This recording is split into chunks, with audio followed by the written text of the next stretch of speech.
শুধুমাত্র 1 কাপ ময়দা দিয়ে 15টার মতো স্প্রিং রোল তৈরি। আর ডিজাইনটাও অনেক ইউনিক। সেই সাথে ভিতরের পুরটা বানিয়েছি অনেক টেস্টি করে। এই স্প্রিং রোলটা ইফতারির সময় খেতে পারেন ভীষণ মজার করে। হ্যালো ভিউয়ার্স, আসসালামু আলাইকুম। Welcome back to Zara cooking house. আজকের পর্বে তৈরি করে দেখাচ্ছি কিভাবে ঘরে থাকা সামান্য কিছু উপকরণ ব্যবহার করে অনেক মজার করে স্প্রিং রোল তৈরি করতে পারেন।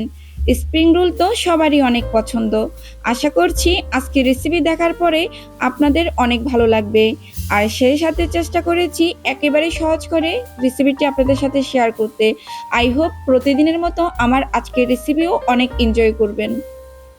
স্প্রিং রোল তৈরি করার জন্য আমরা একটা ময়দার ব্যাটার তৈরি করে নিব। এর জন্য 2 চা চামচ ময়দা নিয়েছি। তারপর 2 টেবিল চামচ পানি দিয়ে এরকম একটা ব্যাটার তৈরি করে নিব। আর ব্যাটারের ঘনত্বটা কতটুকু রেখেছি নিশ্চয়ই দেখে বুঝতে পেরেছেন। এরকম একটা ব্যাটার তৈরি করে নিলেই চলবে। এটা তৈরি করা হয়ে গেছে, এখন এক সাইডে রেখে দিচ্ছি। তারপর নিয়ে নিয়েছি চিকেন। এখানে আমি চেস্টের একটা টুকরো নিয়েছি, চাইলে লেগটাও নিতে পারেন। এবার চিকেনটাকে সিদ্ধ করে নিব। এর জন্য একটা পাতিলে 2 কাপের মতো পানি দিয়ে আর 2 চিমটি লবণ দিয়ে এটাকে চুলায় বসিয়ে দিয়েছি। এখন ঢাকনা দিয়ে ঢেকে যতক্ষণ না খুব ভালো করে সিদ্ধ হয় ততক্ষণ পর্যন্ত এটাকে স্টিম করে নিব। মাংসটা খুব ভালো করে সিদ্ধ হয়ে গেছে, এখন চুলা থেকে নামিয়ে নেব। অবশিষ্ট যে পানিটা আছে সে পানিটাও একটু পরে আমাদের কাজে লাগবে। তারপর চুলায় একটা প্যান বসিয়ে দিলাম। এখানে দিয়ে দিচ্ছি 3 টেবিল চামচ রান্না করা রেগুলার তেল। আর দিয়ে দিচ্ছি হাফ কাপ পেঁয়াজ কুচি। এখানে বড় সাইজের 3টা পেঁয়াজকে একেবারে কুচি কুচি করে কেটে নিয়েছি। তারপর 5-6টার মতো মরিচ একদম ছোট ছোট করে কিউব করে কেটে নিয়েছি। আর দিয়ে দিচ্ছি 1 চা চামচ আদা বাটা আর 1 চা চামচ রসুন বাটা। এবার সবকিছু খুব ভালো করে তেলে ভেজে নিব। আর আদা রসুনের যেন কাঁচা গন্ধটা চলে যায় সেজন্য একটু সময় নিয়ে ভেজে নিতে হবে। তো যখন আদা রসুনের কাঁচা গন্ধটা চলে যাবে এই পর্যায়ে দিয়ে দিচ্ছি স্বাদ মতো লবণ। লবণ দেওয়ার সময় অবশ্যই চিন্তা ভাবনা করে দিবেন, কারণ চিকেন সিদ্ধ করার সময় লবণ দেওয়া হয়েছিল। এবার দিয়ে দিচ্ছি 1 চা চামচ চিকেন মশলা। এটা রাঁধুনি চিকেন মশলা। তারপর দিয়ে দিচ্ছি রাঁধুনি রেডিমিক্স গরম মশলার গুঁড়ি। এখানে হাফ চা চামচের মতো দিচ্ছি। অবশ্যই এই মশলাটা দেওয়ার চেষ্টা করবেন, এতে কিন্তু ফ্লেভারটা যেমন ভালো লাগে তেমন খেতেও ভালো লাগে। এখন দিয়ে দিচ্ছি সেই চিকেনটা যেটা আগে থেকেই সিদ্ধ করে রেখেছিলাম। আর এটাকে আমি এভাবে হাত দিয়ে চিড়ে নিয়েছি। আপনারা চাইলে কাঁচা চিকেনটাকে কিমা করে ব্যবহার করতে পারেন, তবে এভাবে সিদ্ধ করে করলে আমার কাছে অনেকটাই সুবিধার মনে হয়। এই চিকেন ভাজিটা ভাত, রুটি, পোলাওর সাথেও কিন্তু পরিবেশন করতে পারেন। বাচ্চাদের টিফিনে রুটির সাথে রোল বানিয়ে দিলে অনেক মজা করে খাবে, এতটাই টেস্টি হয়। তো এগুলিকে আমি 5 মিনিটের মতো ভেজে নিয়েছি। যেহেতু মাংসটা আগে থেকেই সিদ্ধ করা আর মশলাগুলোকেও আমি ভেজে নিয়েছি, তাই বেশিক্ষণ সময় লাগেনি। এখন চুলা থেকে নামিয়ে এটাকে ঠান্ডা করে নেব। এখন স্প্রিং রোল শীট তৈরি করে নিব। এর জন্য আমি নিয়েছি 1 কাপ ময়দা আর দিয়ে দিচ্ছি 2 চিমটি লবণ। এখন দিচ্ছি চিকেন সিদ্ধ করা যে পানিটা ছিল ওইটা। পানিটাকে আমি কুসুম গরম করে ব্যবহার করছি, কারণ আজকের স্প্রিং রোলটা আমি মচমচে করে বানাবো। যদি মচমচে করে বানাতে চান সেক্ষেত্রে হালকা কুসুম গরম পানি ব্যবহার করবেন। আর যদি সফট করে বানাতে চান সেক্ষেত্রে ময়দাটাকে সিদ্ধ করে নেবেন। এখন ময়দাগুলোকে মেখে হাত দিয়ে ডো তৈরি করে নিতে হবে, তবে ডোটা একটু শক্ত টাইপের থাকবে, কারণ আমি আগেই বলেছি মচমচে করার জন্য একটু শক্ত টাইপের ডো তৈরি করে নিতে হবে। তো আমার ডোটা এখানে তৈরি হয়ে গেছে, এখন এখান থেকে একটু একটু করে নিয়ে নিচ্ছি। আমি এখানে 1 কাপ ময়দা দিয়ে 15টা মিনি বল তৈরি করে নিয়েছি। আপনারা যদি বেশি করে বানাতে চান সেক্ষেত্রে বেশি করে ময়দা ব্যবহার করবেন। তো বলগুলোকে আমি বেলার জন্য স্মুথ করে নিচ্ছি হাত দিয়ে। এবার রুটি বেলে নিব। মিনি বলের উপরে সামান্য একটু ময়দার গুঁড়ি দিয়ে এটাকে আমি বেলে নিব। আর একদম পাতলা করে কাগজের মতো করে বেলে নিতে হবে। যতটুকু সম্ভব ঠিক ততটুকুই পাতলা করে বেলে নিতে হবে। যদি আপনি স্প্রিং রোলটাকে মুচমুচে করে খেতে চান সেক্ষেত্রে কাগজের মতো করে পাতলা করে বেলে নেবেন। আর যদি একটু সফট করে খেতে চান সেক্ষেত্রে একটু মোটা রাখবেন আর ডোটাকে সিদ্ধ করে নেবেন। আশা করি আমার এই কথাটা আপনারা বুঝতে পেরেছেন। আমার বেলা রুটিটা দেখে নিশ্চয় বুঝতে পেরেছেন এটা আমি কতটুকু পাতলা করেছি। একইভাবে আমি সবগুলো রুটি বেলে নিব। অবশ্যই অবশ্যই পাতলা করে রুটিটা বেলার চেষ্টা করবেন। যতটা পাতলা হবে ততটাই কিন্তু আপনার স্প্রিং রোলটা মচমচে হবে।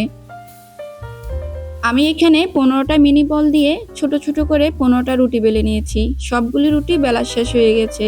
এখন যেটা করতে হবে সেটা হচ্ছে যে পুরটা বানিয়ে রেখেছি সেটাতে হাফ কাপের মতো ধনেপাতা কুচি দিয়ে দিচ্ছি। চাইলে ভাজার সময় দিতে পারেন, তবে এভাবে দিলে ধনেপাতার একটা ফ্লেভার পাওয়া যায়। এখন একটা রুটি নিয়ে নিয়েছি, আর হচ্ছে যে চিকেনের পুরটা বানিয়ে নিয়েছি সেটা রুটির এক সাইডে দিয়ে দিচ্ছি। পুরটা হচ্ছে আপনার রুটি কত বড় সেটার উপর নির্ভর করে পুরটা দিতে হবে। যদি রুটি একটু বড় হয় সেক্ষেত্রে পুরটা একটু বেশি লাগবে, আর রুটি যদি ছোট হয় সেক্ষেত্রে পুরটা একটু কম লাগবে। তো রুটিটা দেওয়ার পর এখন এক সাইড থেকে বটে দিচ্ছি। দেখেন, এটা কিন্তু দেখেই বুঝে নিতে হবে। এখন হাতে চেপে চেপে রুটির মুখটাকে এভাবে আটকে দিতে হবে, তারপর আবারও ঘুরান দিয়ে সুন্দর করে বসিয়ে দিতে হবে। আমরা আগে যে ফেসটা তৈরি করে রেখেছিলাম সেটাকে এখন আবার মিশিয়ে নিচ্ছি। একটু ভালো করে মিশিয়ে নিতে হবে। তারপর একটা ব্রাশ দিয়ে রুটির যে সাইডটা আছে সেটাতে লাগিয়ে দিব। আপনারা চাইলে হাতের সাহায্যে এই ফেসটাকে লাগিয়ে দিতে পারেন, যে যেভাবে সুবিধা হয় ওভাবে লাগিয়ে নেবেন। তো এখন আবার মুখটাকে লাগিয়ে দিচ্ছি। তো সুন্দরভাবে লাগিয়ে এখন যেটা করতে হবে, রুটির যে দুপাশ আছে সে দুপাশটাকে একটু সুন্দর করার জন্য একটা কাঁটা চামচ দিয়ে পাশ দিয়ে এভাবে চেপে দিতে হবে। আর এই সম্পূর্ণ কাজটা আপনাদেরকে দেখেই বুঝে নিতে হবে। আমি দুপাশে কাঁটা চামচ দিয়ে একটু ডিজাইন করে নিয়েছি। এবার দুপাশে যে আঁকা বাঁকা রুটিটা আছে সেটাকে একটা সিজার দিয়ে কেটে নিব। দেখেন, খুব সুন্দর করে কেটে নিচ্ছি। দেখতে একেবারে চকলেটের মতো দেখাচ্ছে। তো এখন যেটা করতে হবে সেটা হচ্ছে যে কাঁটা চামচটা ছিল আর একটা চামচ দিয়ে এই রুটির মাঝ বরাবর একটু চেপে দিতে হবে। সামান্য একটু হালকা চেপে দিবেন, এ পাশও একটু হালকা চেপে দিবেন। দেখেন, দেখতে কতটাই সুন্দর লাগছে, আর একেবারে চকলেটের মতো। খেতেও কিন্তু ভীষণ মজার হয়। দেখতে যেমন সুন্দর, খেতেও কিন্তু ভীষণ মজার হয়ে থাকে। এখন হচ্ছে আরো সহজ করে আমি আরো একটি স্প্রিং রোল তৈরি করে দেখাচ্ছি। প্রথমে পুরটা দিয়ে দিলাম, তারপর হচ্ছে মুখটা লাগিয়ে দিলাম, একটু ঘুরিয়ে দিলাম, আর দিয়ে দিচ্ছি ময়দার যে ফেসটা তৈরি করেছিলাম সেটা। এখন আবারও লাগিয়ে আঙ্গুল দিয়ে মুখটাকে চেপে দিলাম, তারপর কাঁটা চামচ দিয়ে চেপে দিলাম। এরপর হচ্ছে রোলের যে আঁকা বাঁকা অংশটা আছে সেটা কেটে ফেলে দিলাম। দেখেন, দেখতে কতটাই সুন্দর হয়েছে। তো আমি একইভাবে সবগুলি রোল তৈরি করে নিয়েছি। ইফতারিতে এই চিকেন রোলটা তৈরি করে নিতে পারেন, কারণ খেতে ভীষণ মজার হয়ে থাকে আর সময়ও অনেক কম লাগে। মাত্র 1 কাপ ময়দা দিয়ে আর একটা চিকেন দিয়ে 15 পিস আমি স্প্রিং রোল তৈরি করে নিয়েছি। এখন হচ্ছে এগুলোকে ভেজে নিব। এর জন্য দিয়ে দিচ্ছি 3 কাপ সয়াবিন তেল। তেলও যে তেমন লাগবে সেটাও না, মাত্র 3 কাপ তেল দিয়ে এই পিঠাটা ভাজা যাবে। আর আমি তেলটাকে খুব ভালো করে গরম করে নিয়েছি। এই পর্যায়ে হচ্ছে চুলার হিটটা মিডিয়াম করে রেখেছি। এখন 5 থেকে 6 মিনিটের মতো এগুলোকে ভেজে নিব। একটু সময় নিয়ে ভেজে নিলে তাহলে কিন্তু মচমচে হবে। আপনি যদি চুলার হিটটা বাড়িয়ে দেন সেক্ষেত্রে কিন্তু এটা খুব তাড়াতাড়ি পুড়ে যাবে আর মচমচে হবে না, একটু শক্ত টাইপের হয়ে যাবে। আমি আবারও বলে দিচ্ছি, আপনারা যারা সফট স্প্রিং রোল খেতে পছন্দ করেন তারা ময়দাটাকে অবশ্যই সিদ্ধ করে নেবেন। এখন হচ্ছে এগুলোকে আমি মচমচ করে গোল্ডেন ব্রাউন কালার করে ভেজে নিয়েছি। আশা করি আমার আজকের রেসিপি আপনাদের ভালো লেগেছে। যদি রেসিপি ভালো লেগে থাকে লাইক কমেন্ট শেয়ার করতে ভুলবেন না। সেই সাথে আমার চ্যানেলটি সাবস্ক্রাইব করে পাশে থাকবেন।